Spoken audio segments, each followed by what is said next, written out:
Da obra de Albert Camus, A Queda. Meu senhor, posso oferecer-lhe meus préstimos, sem correr o risco de ser inoportuno? Receio que não se consiga fazer entender pelo amável gorila que preside os destinos desse estabelecimento. Na verdade, ele só fala holandês, a não ser que me autorize a defender sua causa. Ele não adivinhará em que está pedindo Genebra. Olhe, ouso pretender que me tenha compreendido. Este aceno deve significar que ele se rende a meus argumentos. De fato, lá vai ele movimentar-se com uma sábia lentidão.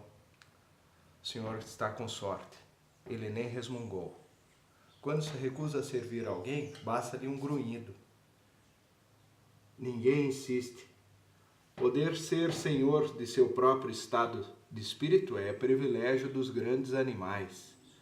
Mas eu me retiro, meu caro senhor, feliz por ter lhe prestado um serviço. Sou-lhe muito grato e aceitaria com todo prazer se estivesse certo de não bancar o intrometido. É muita bondade sua. Então vou colocar meu copo junto ao seu. Tem toda a razão. Seu mutismo é ensurdecedor. É o silêncio das florestas primitivas, tão pesado que sufoca. Às vezes, me surpreendo com o obstinado desdém que o nosso taciturno amigo demonstra pelas línguas civilizadas. Seu trabalho é atender a marinheiros de todas as nacionalidades nesse bar. De Amsterdã, a que deu o nome, ninguém sabe bem por quê, de México City. Não acha, meu caro senhor, que esses deveres levem sua ignorância a se tornar incômoda? Imagine o homem de Cro-Magnon hospedado na Torre de Babel. No mínimo sofreria uma sensação de desterro. Mas não, esse não sente o exílio, segue seu caminho, nada o atrapalha. Uma das raras frases que ouvi de sua boca proclamava que era pegar ou largar. Pegar ou largar o quê? Sem dúvida, ele próprio, nosso amigo. Vou fazer-lhe uma confidência. Sinto atração por essas criaturas graníticas. Quando se pensou muito sobre o homem por trabalho ou vocação, às vezes sente-se nostalgia dos primatas. Eles não têm segundas intenções. Nosso anfitrião, na realidade, tem algumas, se bem que as alimente de modo obscuro. De tanto não compreender o que se diz na sua presença, assumiu um caráter desconfiado. Daí esse ar de sombria gravidade, como se suspeitasse, ao menos, de que há algo de errado entre os homens. Esse estado de espírito torna mais difíceis as discussões que não dizem respeito ao seu trabalho. Veja, por exemplo, acima de sua cabeça naquela parede do fundo, esse retângulo vazio que marca o lugar de um quadro retirado. Com efeito, lá havia lugar um quadro particularmente interessante, uma verdadeira obra-prima. Pois bem, eu estava presente quando o nosso mestre de cerimônias o recebeu e quando ele o cedeu. Nas duas ocasiões teve a mesma desconfiança. Depois de passar semanas ruminando, quanto a isso é preciso reconhecer, a sociedade arranhou-lhe um pouco a franca simplicidade de temperamento. Note bem que não estou julgando. Acho que sua desconfiança tem fundamento e dela compartilharia de bom gosto se, como o senhor está vendo, meu temperamento comunicativo não me impedisse. Mas pobre de mim, sou muito loquaz e me relaciono facilmente, se bem que saiba manter a distância conveniente. Todas as ocasiões que são propícias. Quando eu vivia na França, não podia encontrar um homem de espírito sem que logo fizesse amizade. Vejo que implica com esse imperfeito do subjuntivo. Confesso minha franqueza por esse tempo verbal e pelo belo linguajar em geral. Mas pode acreditar, é uma fraqueza pela qual me recrimino. Bem sei que o gosto pela fina roupa branca não pressupõe obrigatoriamente que se tenha os pés sujos. Nada o impede. O estilo, assim como a popeline, dissimula muitas vezes o eczema. Consolo-me dizendo a mim mesmo que Afinal, aqueles que falam de maneira ininteligível também não são puros. Bem, mas voltemos à nossa Genebra. Vai ficar muito tempo em Amsterdã? Bela cidade, não é? Fascinante. Eis um adjetivo que não ouço há muito tempo. Justamente desde que saí de Paris. Já faz muitos anos. Mas o coração tem suas memórias e eu nada esqueci de nossa bela capital, nem dos seus cais. Paris é uma verdadeira ilusão de ótica. Um magnífico cenário habitado por 4 milhões de silhuetas. Quase 5 milhões, segundo o último recenseamento. Bem, eles devem ter feito filhos, não me surpreenderia. Sempre me pareceu que nossos concidadãos tinham duas paixões desenfreadas: as ideias e a fornicação. O torto e a direito, por assim dizer, aliás, procuremos não condená-los. Não são os únicos. É o mesmo em toda a Europa. Às vezes imagino o que dirão de nós os futuros historiadores. Uma só frase lhes bastará para definir o homem moderno: fornicava e lia jornais. Depois dessa forte definição, o assunto ficará, se assim posso me expressar, esgotado. Os holandeses? Não. Esses são muito menos modernos. Têm todo o tempo. Olhe só para eles. Que fazem? Pois bem, esses senhores vivem do trabalho daquelas senhoras. Aliás, tanto os machos quanto as fêmeas são criaturas extremamente burguesas, que aqui vêm, como de costume, por mitomania ou burrice. Em resumo, por excesso ou falta de imaginação. De vez em quando esses senhores brincam de faca ou de revólver. Mas não acredite que se empenhem muito.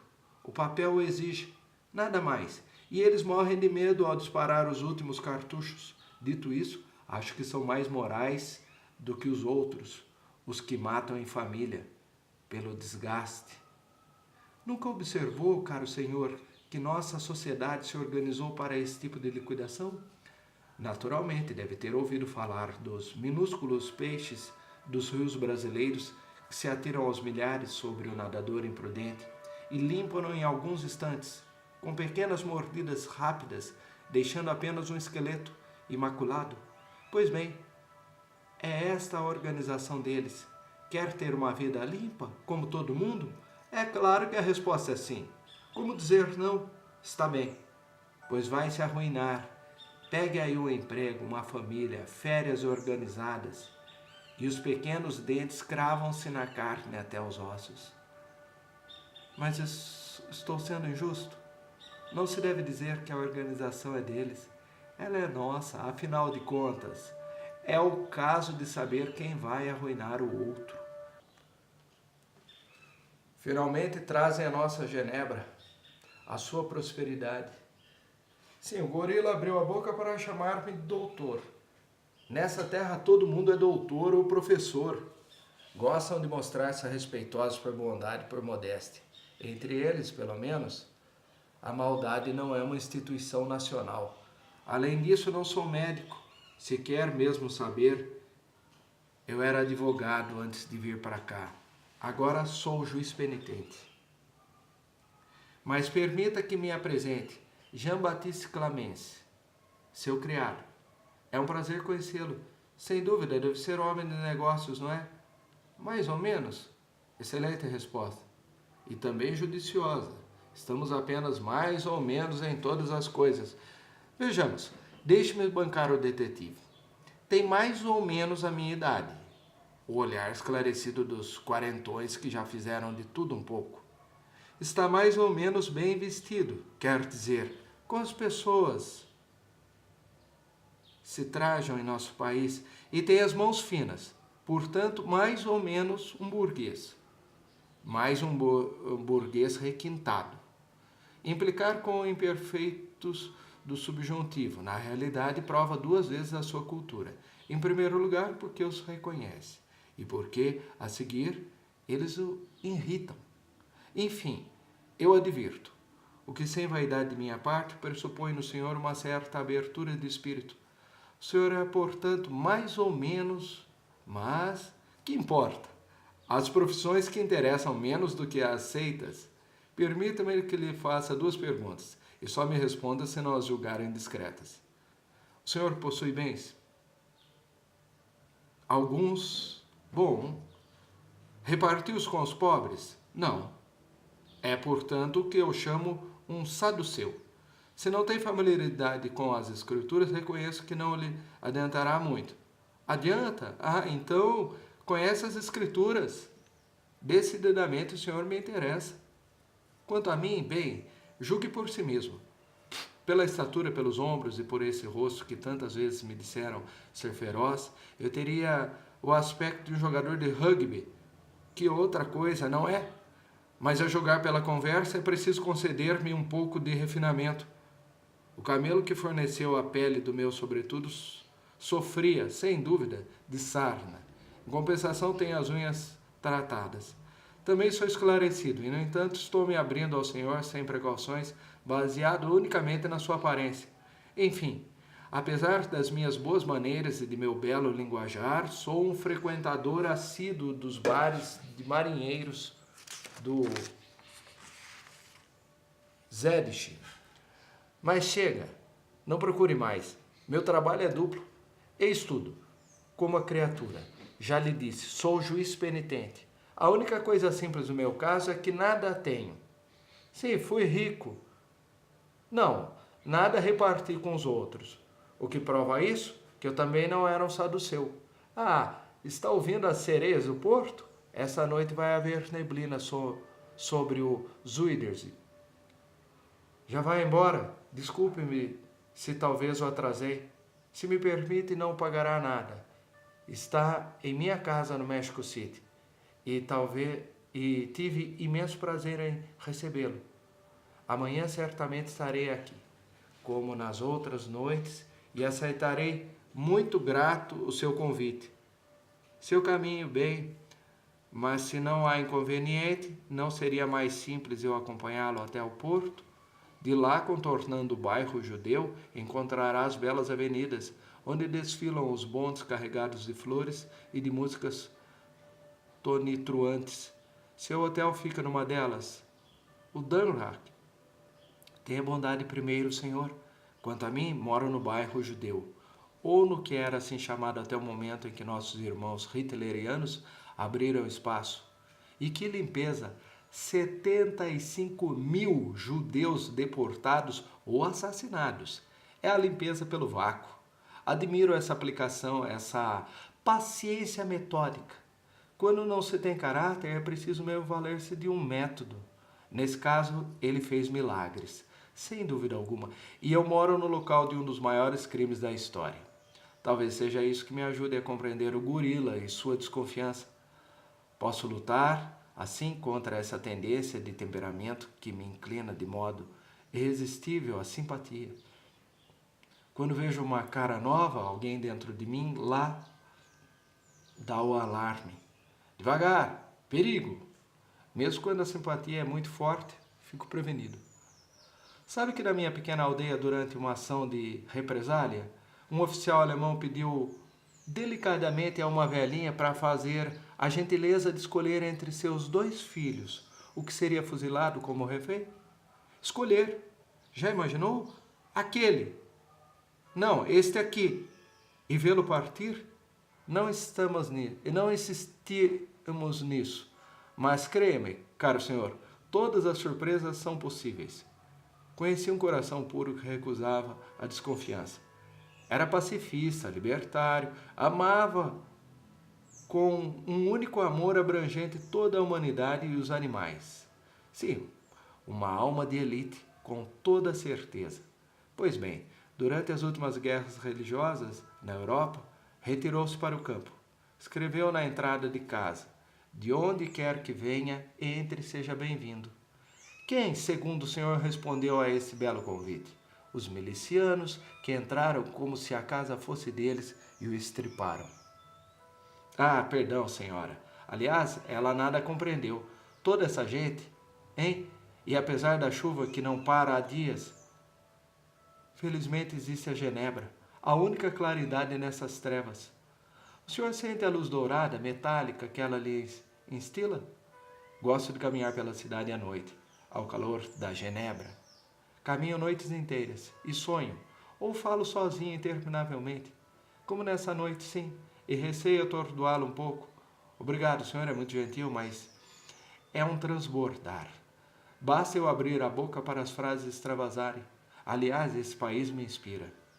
Amo este povo que fervilha nas ruas, espremido num pequeno espaço de casas e de águas, encurralado pelas brumas, pelas terras frias e pelo mar fumegante como um caldeirão.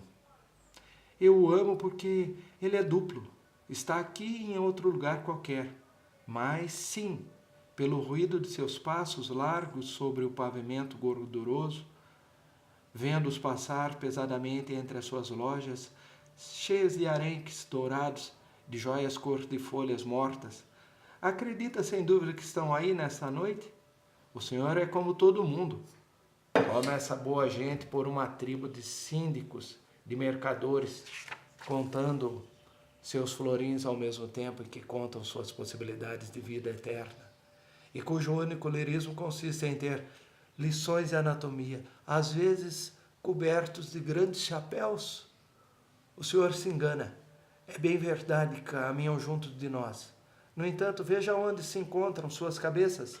Nessas brumas de neon, de genebra, de menta, que desce das tabuletas vermelhas e verdes. A Holanda é um sonho, meu caro senhor, um sonho de ouro e de fumaça, mais esfumaçado de dia, mais dourado à noite, e de dia e noite esse sonho é povoado de loranges, como esses, deslizando sonhadores sobre suas negras bicicletas de guidão altos, cisnes fúnebres que giram sem parar em todo o país, em torno dos mares, ao longo dos canais. Eles sonham com a cabeça nas nuvens acobreadas, andam em círculos, rezam sonâmbulos no incenso dourado da bruma. Estão ausentes. Partiram para milhares de quilômetros de distância rumo a Java, a ilha longínqua. Rezam a esses deuses mascarados da Indonésia com que guarneceram todas as suas vitrines e que vagueiam nesse momento acima de nós, antes de agarrarem como macacos suntuosos às tabuletas e aos telhados em degraus, para relembrar a esses colonos nostálgicos que a Holanda não é apenas a Europa dos mercadores, mas também o mar que leva a Cipango e essas ilhas onde os homens morrem loucos e felizes. Mas eu me deixo levar, como no fórum. Desculpe, o hábito, meu caro senhor, a vocação e também o desejo que tenho de fazê-lo entender bem essa cidade. O âmago das coisas, porque nós estamos no âmago das coisas. Já reparou que os canais concêntricos de Amsterdã se parecem com os círculos do inferno? O inferno burguês, naturalmente povoado de maus sonhos. Quando se chega no exterior, à medida que se passa por esses círculos, a vida e, portanto, os seus crimes tornam-se mais espessos, mais obscuros. Aqui estamos nos últimos círculos. O círculo dos... sabe disso? Que diabo o Senhor se torna cada vez mais difícil de classificar. Mas compreende então que posso dizer que o fundo das coisas está aqui. Se bem que nos encontremos na extremidade do continente, um homem sensível compreenderá essas esquisitices. Em todo caso, os leitores dos jornais, fornicadores, não podem ir mais longe. Chegam de todos os cantos da Europa e param à volta do mar interior, sobre a margem arenosa e incolor. Escutam as sereias, buscam em vão as silhuetas dos barcos na bruma. Depois tornam a atravessar os canais e vão-se embora sob a chuva. Transidos, vêm pedir Genebra em todas as línguas. No México City. Lá espero eles. Até amanhã, pois meu caro senhor e compatriota. Não, agora encontrará facilmente o caminho. Deixe-o perto desta ponte. À noite, Nunca passo numa ponte. É consequência de uma promessa. Suponha, enfim, que alguém se atire à água. De duas uma, ou o Senhor o segue para retirá-lo e no tempo frio arriscar-se ao pior, ou o abandona e os mergulhos repetidos causam às vezes estranha lassidão. Boa noite. Como? Essas mulheres por detrás das vitrines?